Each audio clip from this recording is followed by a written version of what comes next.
Ministro, bienvenido. Le ofrezco la palabra. Bueno, esta sesión tenía por objetivo también poder tratar unos temas que se comentaron en algunas otras sesiones con respecto a la generación, las empresas generadoras más pequeñas que tienen algunas modificaciones y que ha generado también bastantes cuestionamientos e inquietudes. Así que, ministro, bienvenido y le ofrezco la palabra. ¿No está? Gracias, presidenta. Si me permite, tres cosas antes de partir. Primero, saludar al diputado Kuchel. Me da mucho gusto que nos acompañe en la comisión. Vamos a echar de menos a la diputada Cid, pero estamos en buenas manos. Así que, y tenemos un aliado en la Comisión de Hacienda, que siempre ayuda. En segundo término, no sé si será posible, presidenta, que me acompañen los asesores para participar de la discusión. Ya no existe bloqueo. Así que... ¿Se opone, diputado Vidal? No, por supuesto. Asesores, bienvenidos a la mesa. Juan Ignacio aquí. A mí estar sin Juan Ignacio es como usted estar sin el secretario. Hubiera sido una sesión muy dura, muy solitaria para mí, sin Juan Ignacio aquí apoyándome. Sí. Me alegro mucho poder contar con la participación de los asesores y también le voy a pedir a Gabriel Prudencio que ha estado liderando este proceso del que vamos a hablar. Y por último, agradecer a todos los miembros de la comisión por el trabajo que hicimos. Creo que la aprobación en la sala, más allá que hubo algunas discrepancias que tuvimos acá que después se reflejaron en la sala, a mí al menos me deja optimista de que vamos a poder seguir avanzando. Yo ratifiqué en la sala el compromiso del gobierno por un tema de tiempo. No entré en todos los detalles de lo que acordamos, pero obviamente todo lo que acordamos entre nosotros sigue en pie, pero ratifiqué el compromiso más importante, que es entrar con la ley larga antes de marzo, digamos, que la podamos tramitar a partir de marzo, y hacer un trabajo prelegislativo con ustedes y sus asesores, de forma tal de que ese proyecto sea conocido por ustedes antes que entre y no sea la primera vez que lo ven cuando entra al Parlamento, ¿no? Así que estamos avanzando en esos términos. Dicho eso, si les parece, trajimos una presentación. No sé si... Entiendo que la Secretaría iba a poner copia a disposición de los miembros de la comisión. La enviamos por correo. No sé si tienen copia en papel. No. La enviamos solamente por correo electrónico. Tenemos una mirada... Está en una política de eficiencia... Sí, y es verdad. Sí. Modernización y digitalización de los documentos. Ah, perfecto, sí, ya, está bien. Está bien. De no hacerlo. Muy bien, muy bien. Entonces, el reglamento es un decreto supremo, ¿no es cierto?, que promulga ese reglamento, el 244, que coloquialmente se habla de los PMGD, ¿no?, para efectos de tener todo el mismo lenguaje, que es la sigla con la que se refieren a los pequeños medios de generación distribuida, ¿ya? Este reglamento afecta sobre todo a esos medios y también a los PMG, que son pequeños medios de generación, ¿no? Algunas consideraciones generales. Primero, nosotros estamos como Ministerio comprometidos con el desarrollo de las energías renovables, ¿no es cierto? Chile tiene un potencial gigantesco en energías renovables, solar, eólica, geotérmica, concentración solar de potencia, hidroeléctrica. O sea, nosotros tenemos un potencial gigantesco. Como hemos discutido otras veces en esta comisión, hoy día el 40% de la energía eléctrica que consumimos la generamos todavía con carbón, ¿no es cierto?, que es un combustible que tenemos que importar del extranjero, nos hace dependiente de los mercados extranjeros, que se transa en dólares, entonces eso condiciona que el precio de la electricidad a su vez se mueve con el dólar. Y además, y quizás lo más importante, es muy contaminante, no solamente a nivel local, donde están las centrales a carbón, sino que también genera gases de efecto invernadero, que son los causantes del cambio climático y el calentamiento global. Entonces, nosotros estamos muy comprometidos con el desarrollo de las energías renovables y los PMGD y los PMG que se rigen por este decreto son una porción, como vamos a ver más adelante, de ese segmento, pero es una porción pequeña de ese segmento. Lo segundo que nosotros como gobierno lo que tenemos que hacer es generar marcos regulatorios que den las señales correctas para el desarrollo del segmento de generación en el largo plazo, que sea un sector competitivo, que sea sostenible en el tiempo y que sea justo desde el punto de vista de las retribuciones que los distintos actores reciben por su contribución a la industria, ¿no? Lo tercero que es importante es que nosotros lo que estamos haciendo aquí no es que estamos eliminando los mecanismos que están en el reglamento, simplemente lo estamos actualizando porque ha pasado el tiempo y lo queremos actualizar para que sea más coherente con la realidad actual. Eso es lo que estamos haciendo. Uno de los componentes importantes del reglamento es un precio de estabilización del que vamos a hablar. Nosotros no estamos, y en esto quiero ser enfático, no estamos eliminando el mecanismo de estabilización de precios, simplemente lo estamos ajustando, lo estamos modificando. Y con artículos transitorios bastante largos que suavizan la transición a los actores que están hoy día en el mercado. Y la última consideración general es que este es un tema que ha estado abierto desde hace bastante tiempo ya. La primera señal que se dio desde el Ejecutivo de que iba a haber una modificación a este reglamento fue el año 2017, 2017, o sea, hace más de 2 años ya, y durante otra administración, ¿no? Que, imagino, compartía la necesidad de actualizar ese reglamento, ¿no? Y desde el 2017 hasta esta fecha ha habido distintas discusiones. Esto estaba en el programa de gobierno, está en los compromisos que el gobierno asumió abordar durante su gestión. Y a mí me pareció, cuando yo llegué al ministerio, que dado que esto era una discusión que se había abierto hace más de 2 años y que influye en las condiciones a las que estos proyectos acceden a financiamiento, entre otras cosas, era muy importante cerrarlo rápido, porque el desarrollo de proyectos es muy importante las condiciones que tienen, pero tan importante como las condiciones, a veces incluso más importante, es que haya claridad respecto de cuáles son las reglas con las que los distintos actores van a operar. Entonces, que estuviera abierta esta discusión, que estuviera instalada en la industria, en el sector financiero, de que iba a haber modificaciones al reglamento hace 2 años y que todavía no se cerrara el tema, nos parecía que era muy dañino y por eso hemos avanzado de buena manera. Lo que es importante mencionar es que este proceso hemos escuchado a todos los interesados y voy a profundizar en algunos minutos en ese aspecto. La presentación está estructurada en 3 temas principales, algunas consideraciones de contexto general, un diagnóstico de cuál es la situación actual y, por último, las propuestas de perfeccionamiento.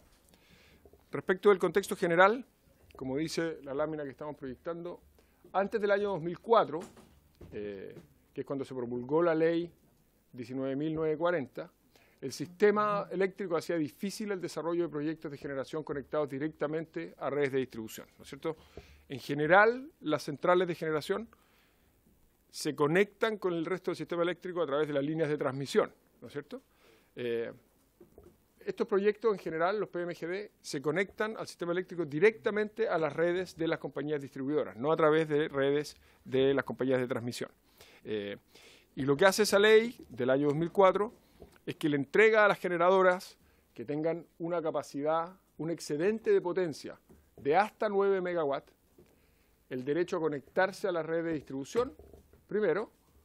Segundo, de acceder al mercado spot de venta de energía, ya sea al costo marginal que tiene la energía en el momento en que inyectan, o a un mecanismo de estabilización de precios, que la ley indica a continuación qué es lo que dice la ley. Solamente quiero clarificar un aspecto que dice referencia a cuando se dice que estamos hablando de excedentes de potencia. Lo que tiene que ser menor a 9 megas es el excedente de potencia. Entonces, si hay algún generador que, por ejemplo, tiene una potencia superior a 9 megas, pero tiene autoconsumo, que hace que el neto, digamos, o sea, el excedente que inyecta el sistema es menor a 9, puede aplicar de acuerdo a las condiciones que hay para los PMGD, ¿no es cierto? Entonces, la ley indica que todo propietario de medios de generación sincronizados al sistema eléctrico tendrá derecho a vender la energía que evacúe al sistema al costo marginal instantáneo, que es el costo marginal que hay en ese momento, y dice a continuación, el reglamento, que es el reglamento que está en el marco, el DS 244 es el que da forma a ese reglamento, establecerá los procedimientos, así como los mecanismos de estabilización de precios aplicables a la energía inyectada. ¿Okay? O sea, la ley de lo que habla es de mecanismos de estabilización de precios, ¿ya? Lo importante que conceptual aquí es, y lo vamos a discutir más adelante en más profundidad, es que estabilización, que es la palabra que usa la ley, todo el mundo, o lo que hemos discutido internamente con los abogados, la estabilización significa que si yo tengo alguna variable que es inestable, con un mecanismo de estabilización lo que hago es, si tengo mucha fluctuación, tengo un mecanismo que hago que esa fluctuación se estabilice, no tener tanta fluctuación, que es distinto de una subvención o un subsidio o alguna medida que eleve el nivel de los precios, ¿no es cierto? Es distinto estabilizar una serie que es inestable que aumentar un precio. ¿Ya? En la lámina siguiente, otra consideración de contexto. Esto lo que muestra es la capacidad instalada total de pequeños medios de generación y pequeños medios de generación distribuida. Los colores hacen referencia a distintas tecnologías. Si ustedes se fijan, ha aumentado el total de manera muy importante después del 2012, 2013, 2014, sobre todo las plantas de generación solar, ¿no es cierto?, que están mostradas en el gráfico en el color amarillo. Vale. Quizá decir una cosa más de contexto general, esa capacidad instalada de los PMGD y PMG representa aproximadamente un 4% de la capacidad total del sistema eléctrico nacional, ¿no es cierto? Todas las energías renovables representan, sin incluir la hidroelectricidad, representan, o sea, lo que se llama energías renovables no convencionales, ¿no es cierto?, representan poco más de 20, ¿no es cierto? Y en términos de la generación que inyectan, cuando nosotros hablamos de que el carbón de la energía es un 40%, los PMGD y PMG representan menos del 1% de la energía que se genera y se consume en el sistema eléctrico nacional, ¿no? Pues, digo esto porque a veces la discusión que se ha generado en torno a los PMG y los PMGD da la impresión de que este fuera un problema de una magnitud distinta de la que tiene la realidad. O sea, aquí estamos hablando de generadores que generan alrededor del 1% de la energía que se genera y se consume en el sistema eléctrico nacional.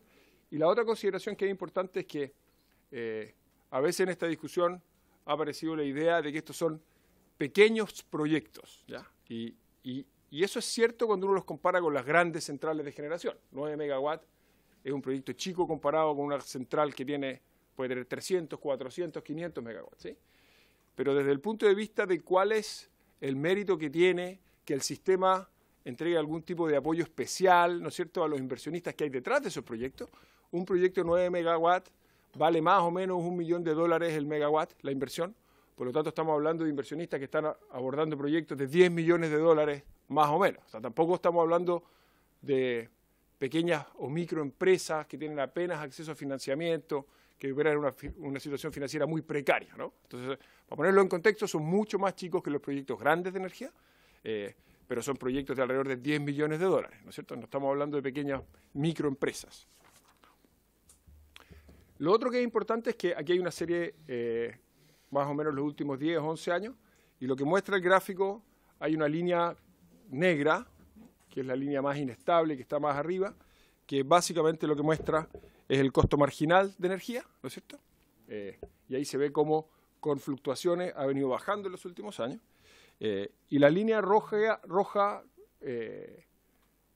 continua, digamos, pongamos atención a esa, es básicamente el precio estabilizado, ¿no es cierto? Entonces, nosotros decimos que este reglamento le da a los generadores la posibilidad de conectarse a la red y vender la energía, ya sea al costo marginal o al precio estabilizado, ¿no es cierto? Entonces, si ustedes se fijan, donde está señalado con esa leyenda verde, la primera unidad que empezó a vender a precio estabilizado en el sistema interconectado central. Estos son datos del sistema interconectado central que ya no existe, ¿no?, porque se fusionó con el sistema interconectado Norte Grande, pero como esa fusión ocurrió hace poco, los datos históricos están para los sistemas por separado, ¿no? Pero si ustedes se fijan, eso ocurrió alrededor del año 2016, y si se fijan, ocurre justamente cuando el costo marginal, que es la línea negra, empieza a estar por debajo del precio estabilizado. O sea, cuando el precio estabilizado es más alto que el costo marginal al que ellos podrían vender, lo que hacen ellos es que optan por vender a precio estabilizado. Lo que tiene sentido, ¿no? Otra cosa que es importante entender es que cuando uno de estos generadores opta por un mecanismo, costo marginal o precio estabilizado, tiene que mantenerse vendiendo con ese mecanismo por un periodo de 4 años. O sea, no puede estar cambiándose cada vez que quiera, ¿no? Eso como contexto general. Entonces, ¿cuál es el diagnóstico de la situación actual? Lo primero que hace esta modificación del reglamento es que hace algunas modificaciones a los procedimientos de obtención de los permisos para evitar un problema que hemos tenido, que es especulación, ¿ya? El proceso de obtención de los permisos muchas veces es un poco rígido en los plazos que hay que ir cumpliendo para obtener un permiso de conexión a las redes de distribución. Y el gráfico, y dada esa rigidez, los proyectos que están postulando a conectarse a la red a veces incumplen algunos de los plazos que son muy rígidos y por lo tanto pierden el proceso que habían iniciado. Entonces, para precaver ese problema, muchos actores lo que hacen es que ingresan al mismo tiempo o secuencialmente varias solicitudes de conexión a la red, de forma tal de que si incumplen el plazo de alguna de las solicitudes que tienen en curso, siempre pueden acceder a la red a través de otra solicitud. Y lo que eso ha ido generando en el tiempo es que ha habido un número enorme de solicitudes, un porcentaje muy bajo de las cuales se convierten efectivamente en proyectos. Y eso es lo que busca mostrar ese gráfico.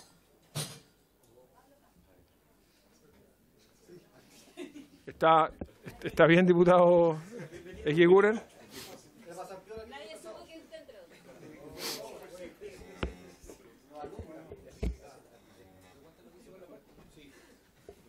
Vamos a la bienvenida al diputado Castro. Su asesora. Sí, perdón, presidente. Vamos a hacer una... Sí, sí.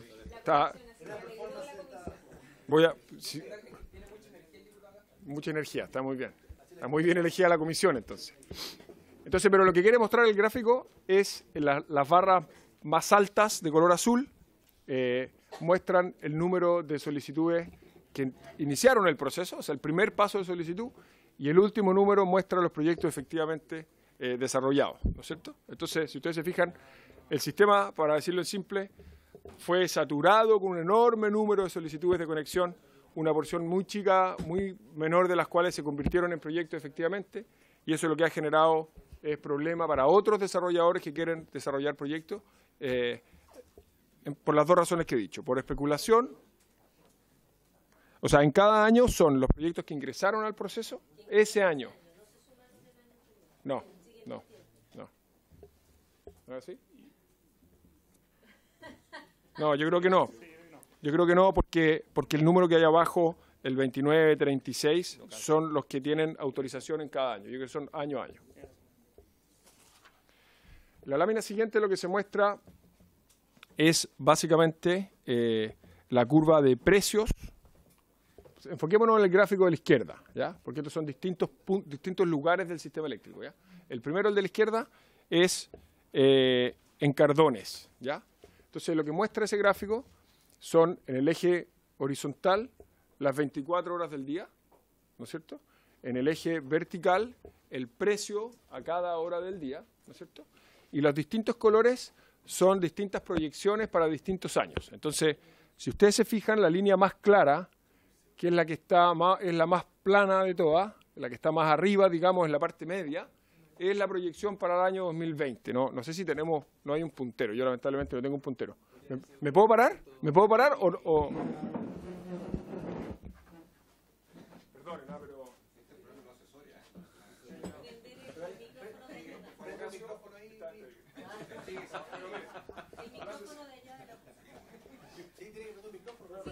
Perdonen, a ver. Yo sé que estamos improvisando un poco, pero... Entonces, en Cardones, esto es lo que dice, es que el costo marginal en Cardones es más o menos 50, y miramos la línea del 2020, ¿no es cierto? Esta es la proyección 2020. Eso significa que a las 0 horas o a la 1 de la mañana el precio está alrededor de $50, y después cuando entran las centrales solares, cuando sale el sol, empiezan a generar, el costo marginal empieza a bajar, y cuando se pone el sol, o sea, a las 6, 7 de la tarde, dejan de generar las solares, salen, empiezan a despacharse otras centrales más caras, y el costo sube, ¿ya? Eso allá es lo mismo en otro lugar del sistema, ¿ya?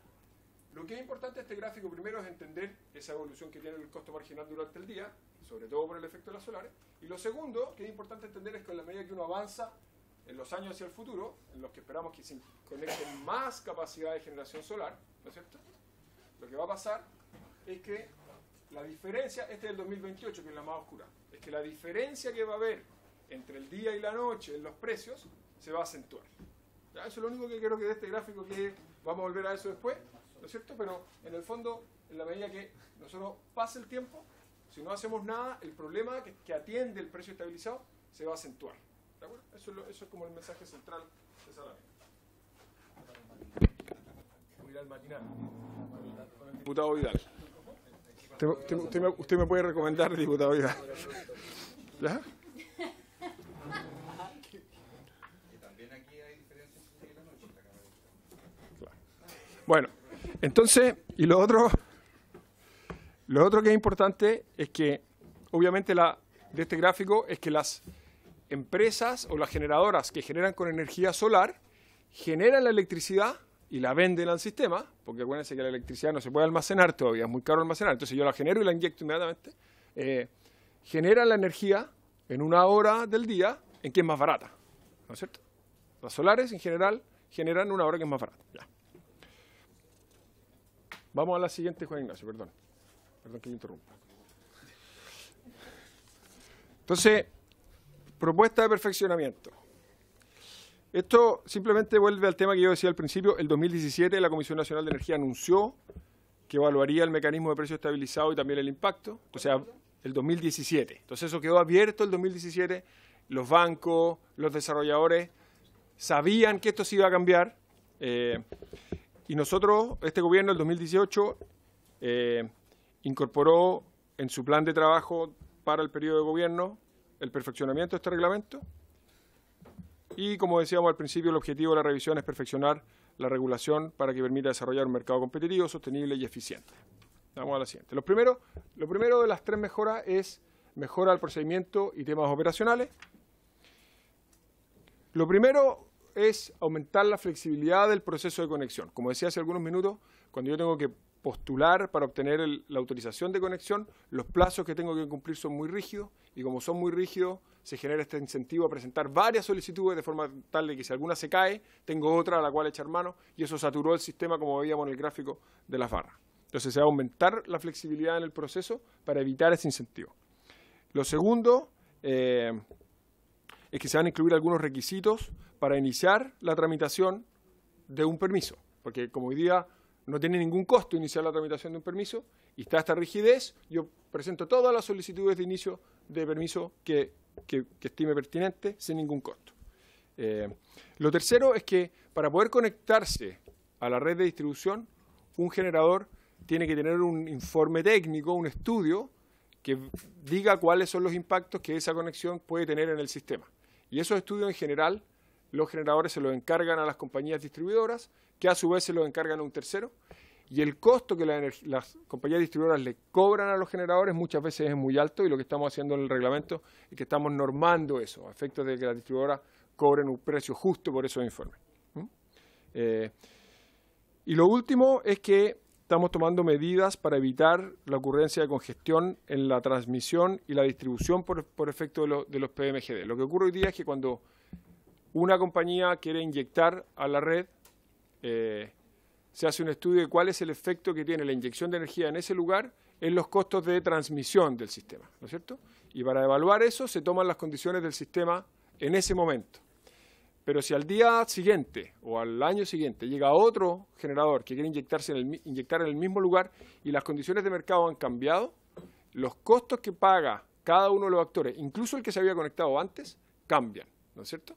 Entonces, yo que me conecté hoy día, por ejemplo, se pacta, me definen un costo por el efecto que mi conexión genera en la transmisión, pero si después llegan muchos actores después y acrecientan ese costo, yo también empiezo a pagar ese costo a pesar de que está generado por los que llegaron después que yo, ¿ya? Entonces lo que buscamos aquí es darle estabilidad a ese costo a los que llegaron en su momento, ¿ya?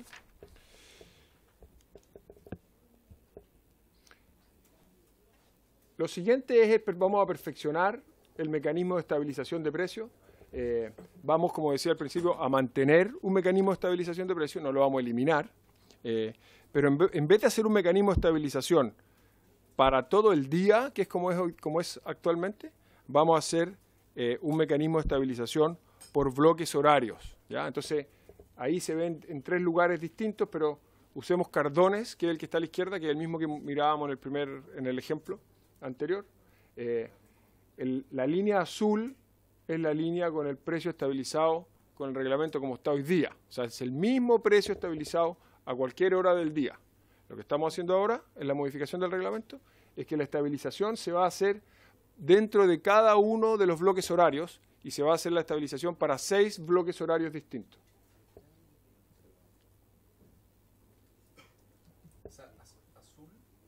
El azul es el actual. Y la otra es la propuesta. Entonces vamos a la lámina siguiente porque yo creo que permite mostrar esto de mejor manera. Entonces, estos gráficos, a pesar de que tienen distinta altura, están hechos en la misma escala. Si se fijan, los $70 están más o menos a la misma altura en los dos lados. Entonces,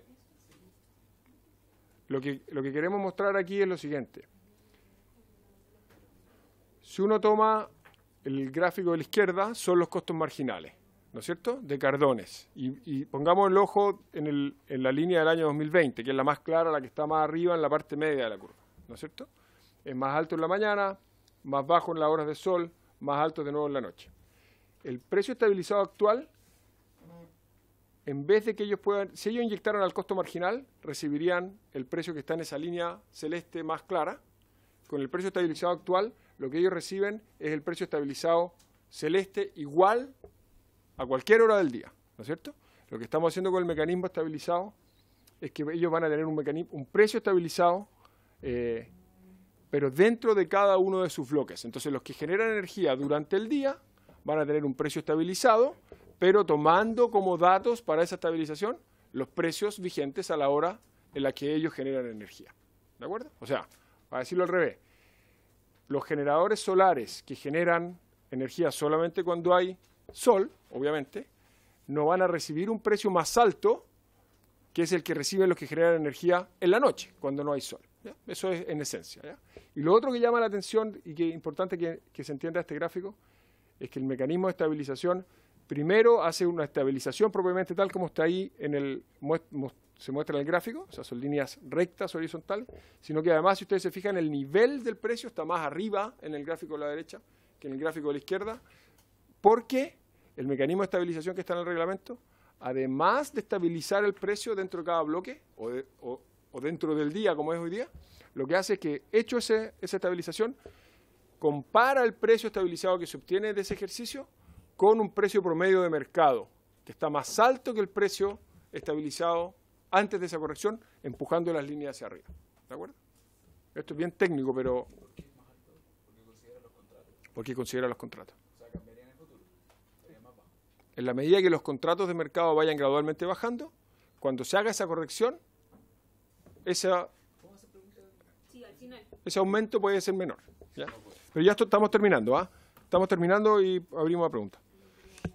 Lo otro que estamos haciendo es que estamos incorporando un régimen transitorio para no afectar las inversiones ya realizadas o las que están a punto de materializarse. Entonces, lo que estamos diciendo es que vamos a dar para los proyectos que están con inversiones ya realizadas o los que iniciaron, ¿no? Los que tienen ingeniería, los que están ya iniciando su proceso, puedan tener acceso al precio estabilizado actual, sin la modificación, por 12 años más,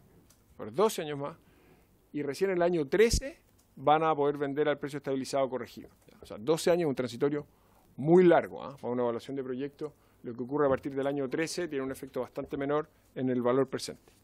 Y la última lámina, en la que no me quiero detener, quiero hacer un punto general, es que el proceso para generar estas modificaciones ha tenido muchas instancias de participación.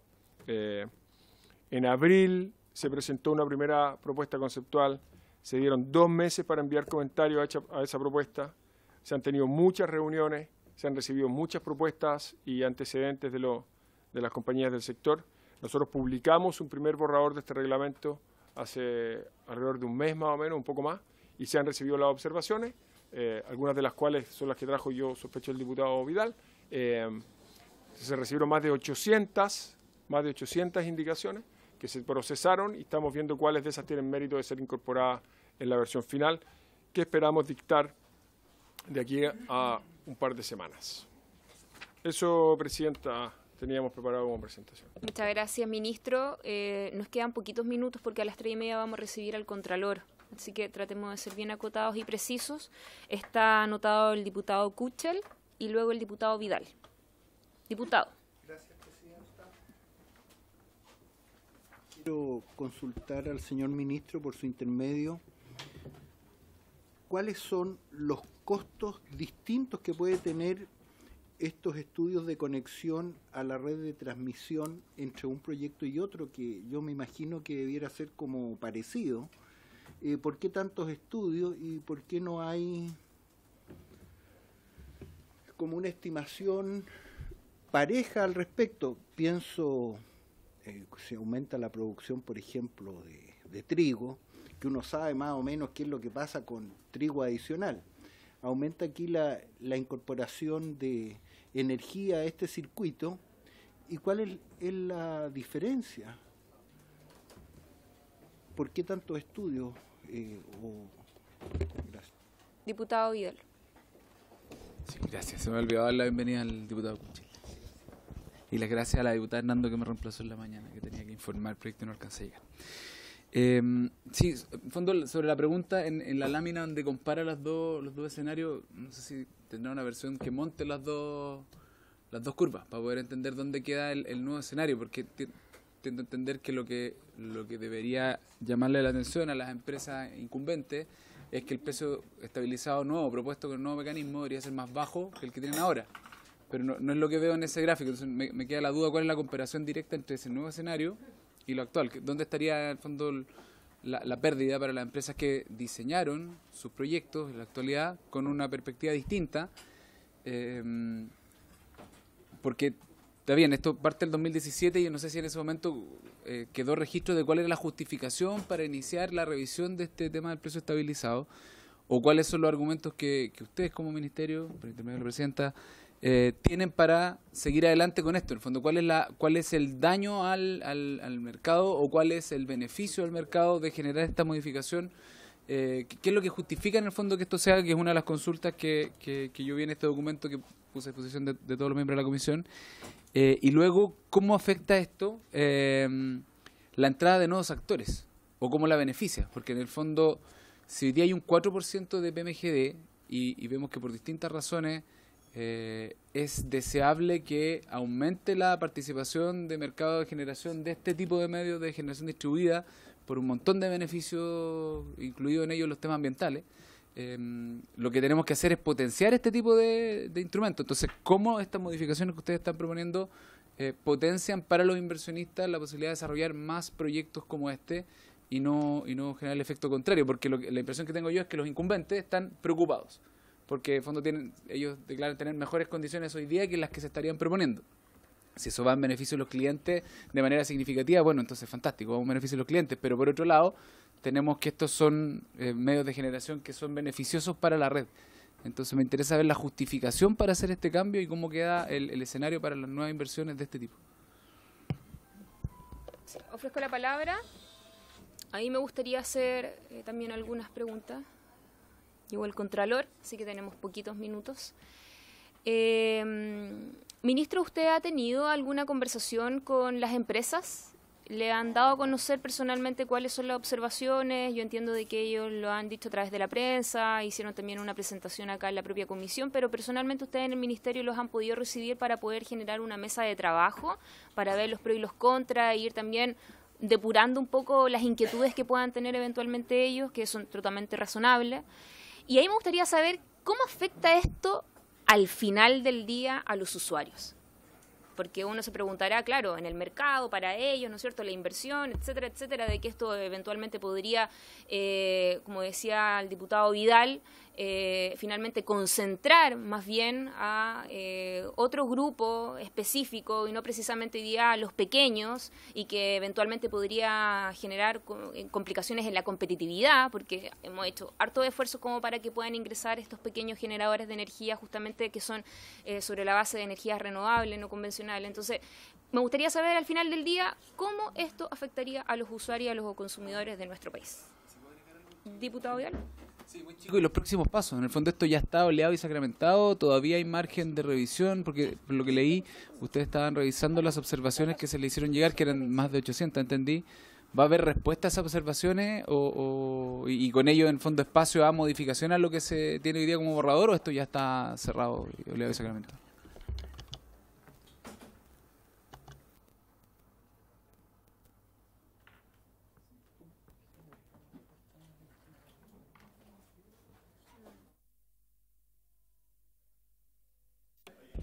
Gracias, Presidenta.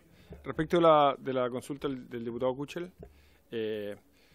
las diferencias de los estudios tienen que ver más que con la complejidad de cada estudio en particular, tiene que ver con las discrepancias que hay entre lo que las distintas distribuidoras le cobran a distintos proyectos en distintos momentos del tiempo. Entonces, simplemente lo que queremos es estar seguros que los costos que las distribuidoras les cobran a los distintos proyectos son razonables y están en línea con los cobros que ellas hacen a otros actores por estudios similares a eso. Eso simplemente, ¿no? Entonces, como estos proyectos lo que necesitan es conectarse a la red de distribución, lo que queremos asegurarnos es que el que tiene la facultad de facilitar o entorpecer esa conexión, que es la empresa distribuidora, si es que estuviera ocurriendo, no pusiera un costo artificialmente alto de ese estudio para de esa manera retrasar las conexiones. Entonces eso es lo que estamos haciendo, es que estamos normando eso.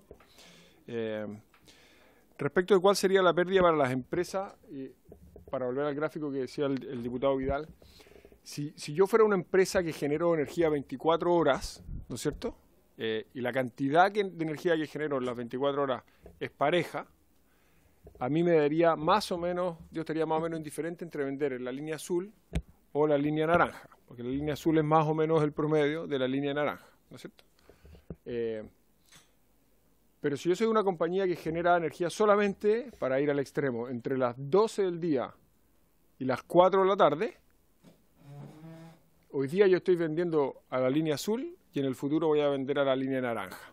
Lo que a nosotros nos parece razonable porque eso es lo que vale la energía a la hora en que yo la genero, ¿no es cierto? Entonces, si uno lo pensara así, uno podría decir, la energía a distintas horas del día son distintos mercados, ¿no es cierto? Entonces, en cada momento, en cada bloque, se le va a pagar el precio del mercado. Estabilizado, ¿no es cierto? Pero no más alto del promedio que tiene a esa hora. Entonces, por eso que las compañías, sobre todo las compañías solares que generan a la hora baja, de precio más bajo, van a tener menos ingresos con esto. Pero ojo, y esto va a la segunda pregunta, ese mayor ingreso que tienen las compañías, la pagan el resto de las compañías y por lo tanto los clientes de esas otras compañías, ¿no es cierto? Entonces, los clientes libres, las compañías generadoras, este cargo pueden traspasarlo automáticamente a los clientes libres. Ahí era la pregunta de la competitividad. O sea, esto va directamente, lo pagan los clientes de las otras compañías, ¿no es cierto? O sea, lo paga el sistema en su conjunto. Y en los contratos regulados, que son los que van a los usuarios regulados, este es un costo que, como cualquier otro, una compañía generadora debiera incorporar en su análisis de costo a la hora de poner un precio en las licitaciones. Entonces se lo pagan los clientes, ¿no es cierto? ¿De acuerdo?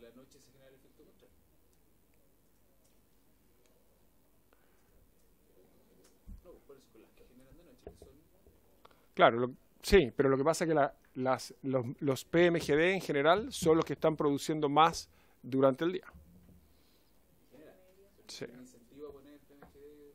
No, pero en la noche, diputado, lo que va a pasar es que el precio que van a recibir es un precio promedio igual al precio que tiene la energía a esa hora del día.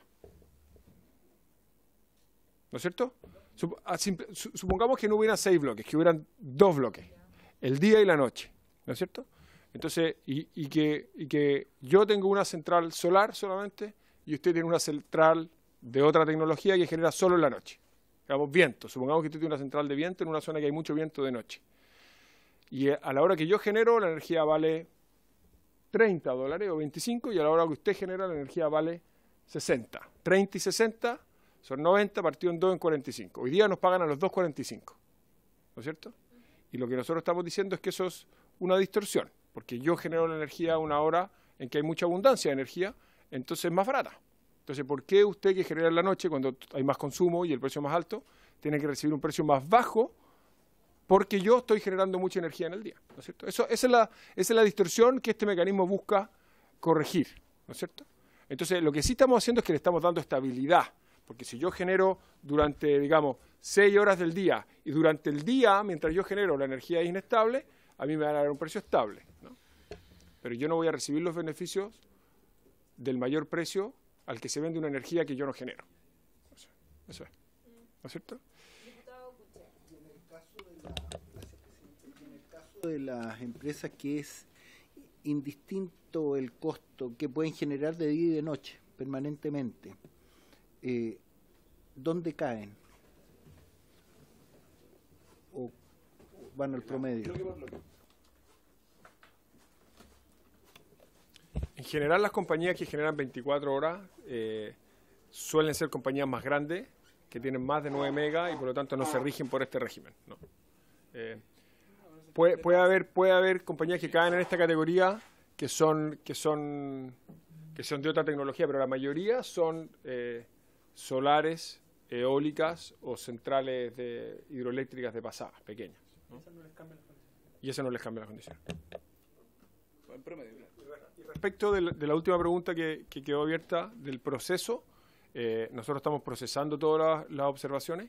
Hicimos públicas todas las observaciones, ¿no es cierto? Porque son conocidas solamente por el que las hizo y por el ministerio. Entonces, nosotros las pusimos a disposición, las hicimos públicas en la página web del ministerio. Y esperamos poder dictar el reglamento, como decía, en 2 o 3 semanas más, pero incorporando varios de los comentarios que recibimos. Hay muchos de los comentarios que vienen de las propias compañías, que entienden el funcionamiento muchas veces de detalle, que ayudan a enriquecer el reglamento. O sea, estamos incorporando todas las observaciones que nos parecen pertinentes. Diputado Vidal. Sí, que en el fondo el comentario del asesor es clave. Para las que generen 24 horas, como dice el diputado Cuchel, las condiciones van a ser más o menos las mismas. Pero objetivamente, lo que estamos haciendo es bajarle el precio a las solares. El efecto que tiene este cambio es que la generación solar, no me apague el micrófono, va a tener una remuneración menor, dado que en el horario en que genera, el costo marginal es más barata. Entiendo eso desde el punto de vista del mercado, pero desde el punto de vista el incentivo público a este tipo de medios de generación, o sea, el objetivo de que hubiera un precio estabilizado era incentivar que se desarrollaran este tipo de proyectos. Y este cambio desincentiva al inversionista. Sí, espérese, ministro, y quiero agregar que lo último que se hace con respecto a las licitaciones es justamente poder incorporar a más empresas generadoras de energías limpias para poder inyectar esta energía a la matriz energética y poder generar mayor competencia para que en estricto rigor bajen los costos y los valores, ¿no es cierto?, de la energía, que en estricto rigor beneficia al cliente final. Por eso yo le hacía la pregunta recién. ¿Esto va a generar un efecto al final del día, en este caso en los clientes regulados? Porque eso es lo que a nosotros nos debiese por lo menos preocupar. Porque si este cambio va a generar de nuevo una distorsión en la cuenta de la luz, yo creo que estamos en un escenario complejo, ministro. El ejemplo que usamos de Cardones, para ir a la pregunta del diputado Vidal, de Cardones Polpaico, nosotros creemos que no es bueno generar más incentivos para que se instalen centrales solares en una barra, en un lugar del sistema, donde ya hay mucha generación solar, hay mucha abundancia de generación de energía que no se puede almacenar, de nuevo, en un horario en el que hay poco consumo. ¿No es cierto? Porque la combinación de mucha generación solar y poco consumo a 1 hora al día en un lugar hace que los precios sean bajos, ¿no es cierto? El precio es un reflejo del balance entre oferta y demanda. Entonces, el precio es muy bajo es porque hay mucha oferta de energía a esa hora en ese lugar versus la demanda que hay, ¿no es cierto? Entonces, si yo genero energía solar en una zona en que hay pocas centrales solares, el precio en esa barra va a ser mucho más estable y por lo tanto yo voy a recibir un precio más alto. Lo que nosotros no queremos es que este sistema siga entregando incentivos a sobreinstalar capacidad solar en lugares en los que el precio de la energía durante el día, que es cuando genera la energía solar, ya es muy, muy bajo, ¿no es cierto? Porque hay mucha oferta y poca demanda, porque estamos dando un incentivo, una señal incorrecta de localización, además, ¿no es cierto? Eso es.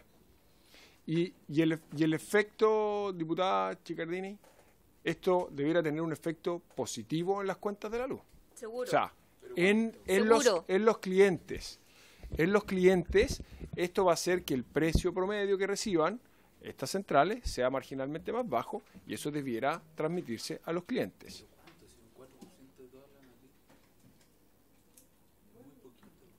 Sí, pero es un 1, sí, es nada, es nada.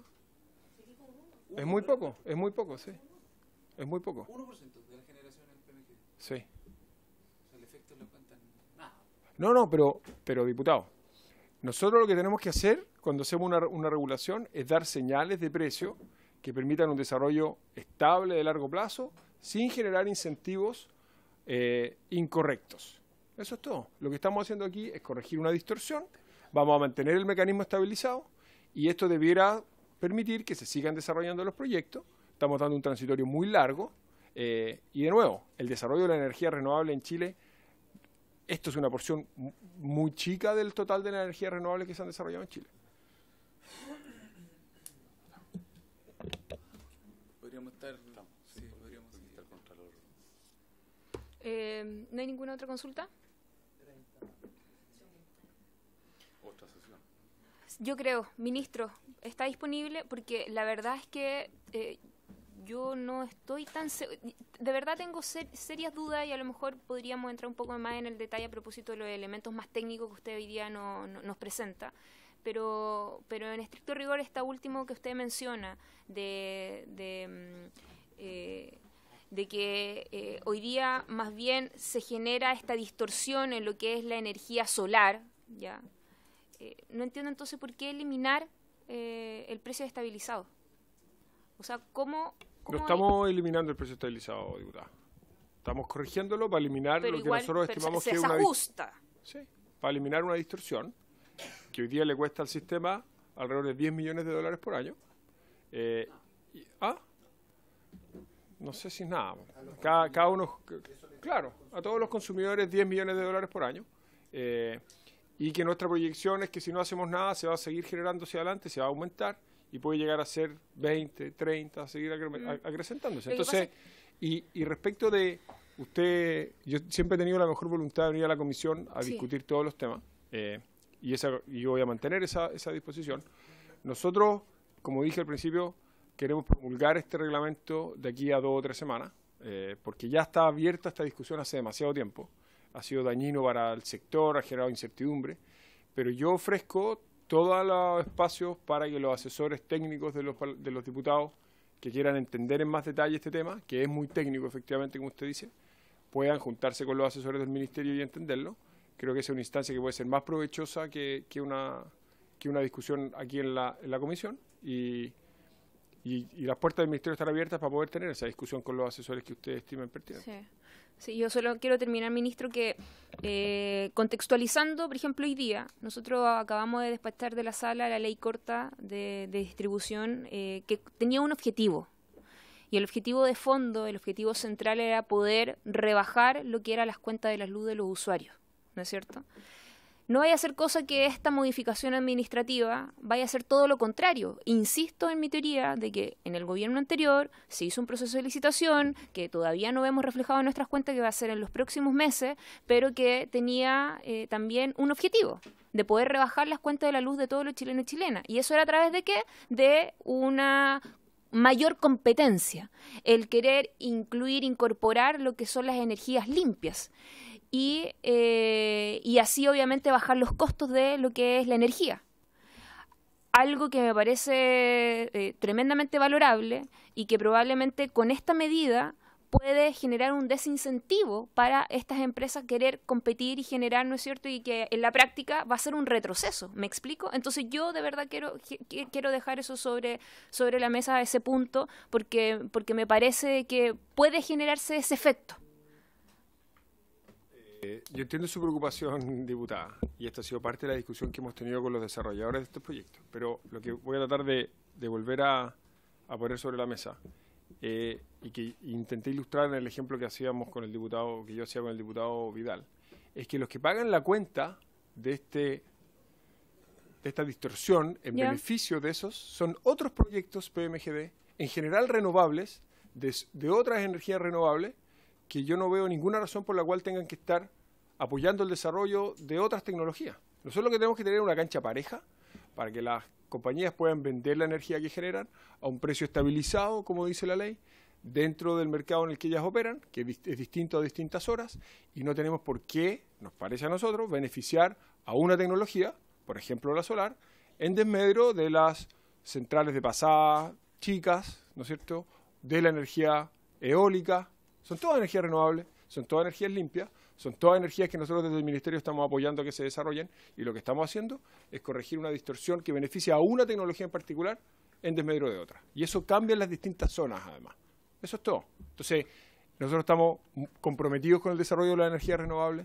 De hecho, nos hemos comprometido a cerrar todas las centrales a carbón. Estamos monitoreando el desarrollo de las energías renovables que se presentaron los proyectos en esas licitaciones. Entonces, que no quiero que quede instalada una idea de que esto va contra las energías renovables. Todo lo contrario. Lo que nosotros queremos es dar una señal pareja y justa para todas las tecnologías de energía renovable, sin premiar a unas respecto de otras, y dar una señal para que el sistema se desarrolle de manera armónica, sin imponerle a los clientes finales costos innecesarios. Eso es el objetivo de la ley, o sea, del reglamento, que, como digo, lleva 2 años esta discusión. Hay muchos actores que tienen recursos propios invertidos en estos proyectos, y como es natural y esperable y completamente legítimo, han intentado que esto no avance. Y me parece completamente legítimo eso. Pero cuando uno tiene que dictar un reglamento, tiene que generar los espacios razonables de consulta, de diálogo, de participación, recoger todas las opiniones, recoger las opiniones de los técnicos, y hecho eso, que es lo que hemos hecho por meses en el Ministerio, tomar una decisión y promulgar el decreto, que es lo que nosotros esperamos hacer de aquí a un plazo corto. Si en esa ventana de tiempo los parlamentarios de la Comisión, directamente o a través de sus asesores, quieren entender más el detalle técnico de lo que se va a hacer, el Ministerio siempre va a tener las puertas abiertas para oír ideas y recibir comentarios, pero sí creo que es muy importante que podamos promulgar esto rápido y cerrar la incertidumbre, que yo creo que es lo que más afecta al desarrollo del sistema. Sí, diputados, ¿les parece que tomemos el acuerdo para poder mandar un oficio al Ministerio de Energía para que nos entregue el listado de todas estas empresas que en estricto rigor han sido perjudicadas y las que se han beneficiado, me explico, para tener claridad de cuántas son hoy día las empresas que están bajo esa condición y que finalmente, diputada Marcela, Hernando? Que nos interesan no solo los nombres, sino que en cuánto se han visto beneficiadas o perjudicadas. Eso. Ya, podríamos agregar eso también. De varios años para atrás. ¿Cuántos? ¿Desde el año 17 en adelante? 10 años. 2017, ¿cuánto? 10 años. 10 años. Hay un año que deben haber quedado arriba. Ok. ¿Cuándo fue la licitación? Ah, pero eso todavía... ¿Cuándo fue la licitación? ¿2015? Licitaciones se han hecho desde 2014, 2015, 2016, 2017. Dejémoslo en el 2014. 2014 en adelante. 2014 en adelante. ¿Te parece? Diputado Vidal, para cerrar. Ya el acuerdo. A ver, solo pedirle al Ministerio que súper valiosa la posibilidad de poder conversar y que entender, como dice el ministro, pero también de ver si tenemos algún espacio todavía para opinar antes de que el decreto se publique de manera definitiva, o sea, porque en esa conversación pueden surgir ideas también. Entonces darnos, no sé, un plazo razonable, no sé, hasta la semana después del 18 para conversar. Me gustaría que pudiera comprometer un espacio, o a lo mejor la próxima semana, no lo sé, donde podamos todavía poder hacer alguna observación antes de que esto quede cerrado. Nosotros encantados de recibir durante la próxima semana las observaciones y con los comentarios. No hay problema. Pero, como digo, queremos promulgarlo pronto porque se ha extendido más de la cuenta. Ya pues, ministro, muchas gracias. Gracias a los asesores. Y le recuerdo el tema de Interchile, por favor. Todas las sesiones la misma frase. Muchas gracias.